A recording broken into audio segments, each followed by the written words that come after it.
Jean Tibéri, figure politique française de premier plan, a finalement avoué sa douloureuse vérité à la fin de sa vie. Une vérité qu'il avait tenue secrète tout au long de sa longue et tumultueuse carrière. Son plus grand chagrin a peut-être été le sentiment d'être incompris du public et de ses collègues politiques, notamment lorsqu'il a été associé à des scandales judiciaires qui ont éclipsé sa contribution à la ville de Paris et au 5e arrondissement. Né le 30 janvier 1935 à Paris, Jean Tibéri était fils d'immigrés corses et a grandi dans un milieu humble mais ambitieux. Ses parents, boulangers de Corte, en Haute-Corse, lui ont inculqué la détermination et l'amour de sa patrie. Jeune magistrat, il s'est lancé en politique sous l'égide des dirigeants gaullistes, devenant l'une des personnalités les plus influentes de Paris, occupant les fonctions de maire de la ville de 1995 à 2001, après avoir succédé à Jacques Chirac, et de maire du 5e arrondissement pendant plus de 25 ans. Cependant, sa carrière fut assombrie par l'affaire des faux électeurs qui lui valut 10 mois de prison avec sursis, 10 000 € d'amende et 3 ans d'interdiction de la vie politique en 2013.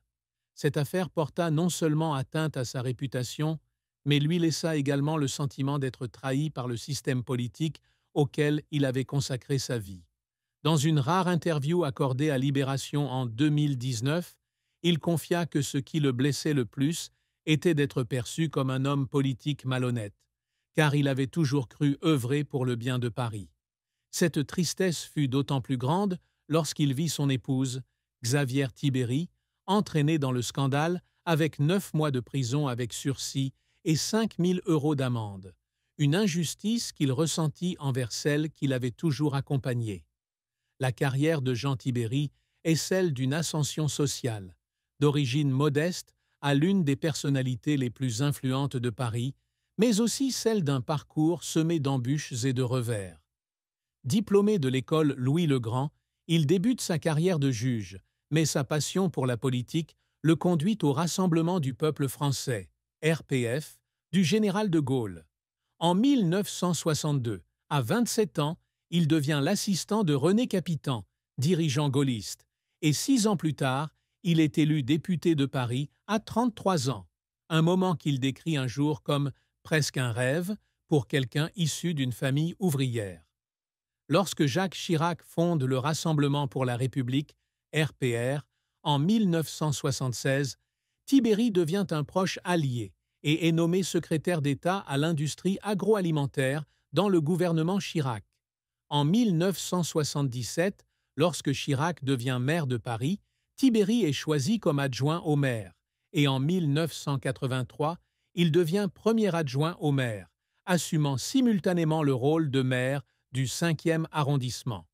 Son plus grand succès fut remporté en 1995, lorsque Chirac, après son élection à la présidence de la République, le choisit comme successeur à la mairie de Paris. Durant ses 6 années de mandat, il mena à bien des projets majeurs tels que la Coulée verte, le viaduc des Arts, les parcs André Citroën et Bercy, qui contribuèrent à façonner le visage moderne de la capitale. Il fut également à l'origine de Paris Respire, une initiative de restriction de la circulation pour protéger l'environnement, et de mesures de réduction de la circulation sur les quais de Seine, des mesures pionnières pour améliorer la qualité de vie des Parisiens. Cependant, sa carrière n'a pas été exempte de revers et de moments douloureux. Le scandale des faux électeurs de 1997, lorsqu'il fut accusé d'avoir organisé une fraude électorale en inscrivant de faux électeurs dans le 5e arrondissement pour assurer sa victoire aux élections de 1995 et 1997, porta un coup dur à sa réputation. Bien qu'il ait toujours affirmé ne pas être directement impliqué dans le scandale, sa condamnation de 2013 lui a laissé l'image d'un homme politique véreux. Autre revers, l'élection municipale de 2001, où il perdit face à Bertrand Delanoë, marquant la fin du contrôle de la droite sur Paris après plus de 2 décennies. Cette défaite fut un choc non seulement politique, mais aussi personnel, car il avait le sentiment que ses contributions avaient été oubliées. Les moments douloureux qui l'ont fait pleurer ont probablement eu lieu lors des longues nuits à l'hôtel de ville, sous la pression des poursuites judiciaires et des critiques incessantes des médias. Il a un jour confié que le fait d'être qualifié de moins international ou de moins charismatique que Chirac lui avait fait du mal, car il avait toujours cru que le dévouement et la proximité avec les citoyens étaient ses valeurs fondamentales.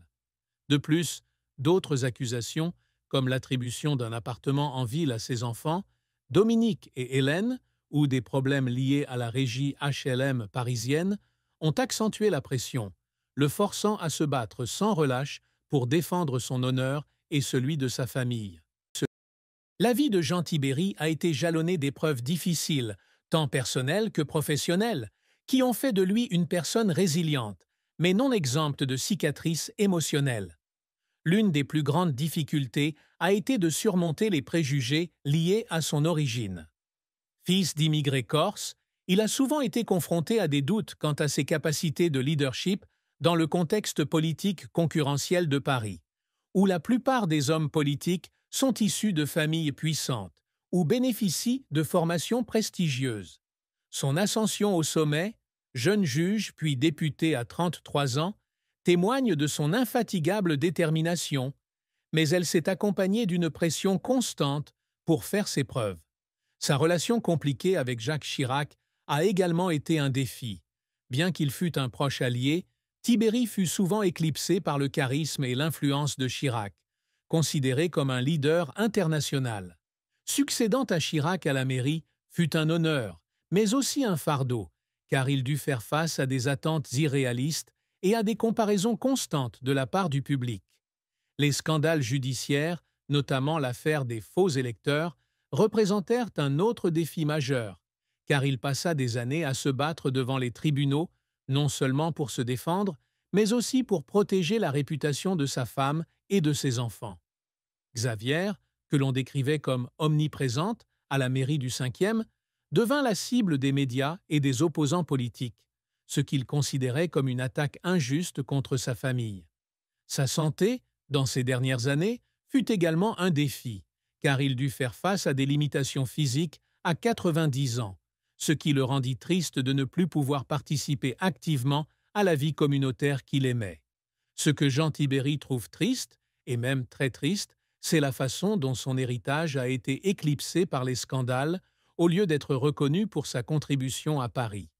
Il a un jour confié dans une interview qu'être perçu par le public comme un homme politique impliqué dans des fraudes était une douleur indescriptible, car il pensait avoir œuvré de tout son cœur. Il regrettait que des projets comme la coulée verte ou les grands parcs parisiens qu'il laissait derrière lui soient rarement évoqués, comparés aux poursuites judiciaires.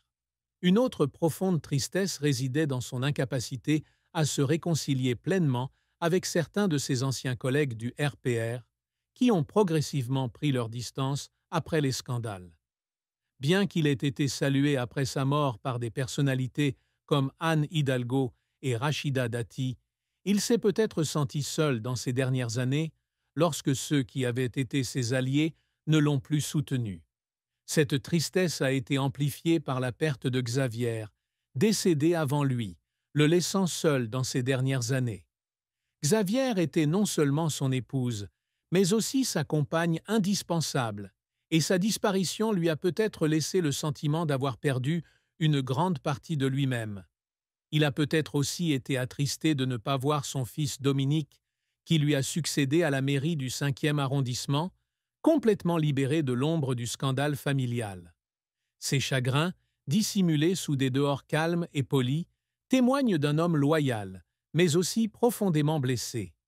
Jean Tibéri est décédé le 27 mai 2025, à l'âge de 90 ans, à Paris, marquant la fin d'une vie de dévouement, mais aussi de controverses. Il serait décédé dans un hôpital parisien, probablement des suites de problèmes de santé liés à l'âge, bien que la cause officielle n'ait pas été annoncée. Ses obsèques ont eu lieu en direct à l'église Saint-Étienne-du-Mont, dans le 5e arrondissement, le 3 juin 2025, un monument emblématique du quartier où il a œuvré toute sa vie. La cérémonie a été diffusée en direct sur les réseaux sociaux, permettant aux Parisiens et à ses proches de toute la France de présenter leurs condoléances et d'y assister à distance. De nombreux élus étaient présents, dont la maire de Paris, Anne Hidalgo, qui a ordonné la mise en berne des drapeaux sur tous les bâtiments publics et ouvert un registre de condoléances à l'hôtel de ville pour que chacun puisse exprimer ses condoléances. Florence Berthoud, maire du 5e, a déclaré sur les réseaux sociaux avoir beaucoup appris du dévouement de Tibéri et a présenté ses condoléances à sa famille. Des habitants du 5e, des marchés de la place Maubert à la rue Mouffetard, se sont rassemblés pour lui rendre hommage, racontant l'histoire d'un maire toujours disponible, prêt à serrer des mains et à discuter avec chacun. De nombreux fans, notamment ceux qui ont été témoins de son passage à la tête de Paris, ont laissé des messages touchants sur des sites web comme Libra Memoria, le décrivant comme un homme chaleureux et dévoué qui aimait Paris plus que quiconque. Sa famille, notamment ses enfants Dominique et Hélène, a reçu des milliers de condoléances de la part d'amis, de Coll,